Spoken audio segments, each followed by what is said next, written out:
Friends, gold and silver price अपडेटे সবাইকে welcome.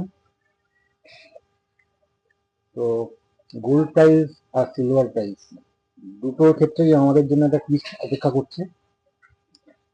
তো দেখে নিই টুইস্টটা কি। প্রথমে আসি 24 ক্যারেট ফাইন গোল্ডের প্রাইস।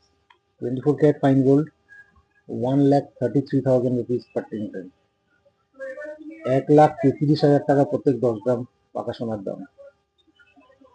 22 ক্যারেট হলমার্ক গোল্ডের প্রাইস হচ্ছে 1,27,950 রুপিস পার 10 গ্রাম, 1,27,950 টাকা প্রত্যেক 10 গ্রাম হলমার্ক সোনার দাম। আর সিলভার প্রাইস হচ্ছে 2,088 রুপিস পার 10 গ্রাম, 2,088 টাকা প্রত্যেক 10 গ্রাম রুপোর দাম। Gold price as well as silver price দুটোই মানে ওপেনিংয়েও বাড়ছে, সারাদিনেও বাড়ছে, সময় জাস্ট ঊর্ধ্বমুখী আছে একদম। গোল্ড আর সিলভার প্রাইস দুটোর ক্ষেত্রেই বলছি এই সেম কথা। সিলভার প্রাইস তো প্রায় 2,100 লাইন টাচ করার জায়গাতেই আছে একেবারে বলা যায়। তো আজকে গোল্ড অ্যান্ড সিলভার প্রাইস এত অব্দি। আগামীকাল আসছি নতুন gold and silver. Thank you.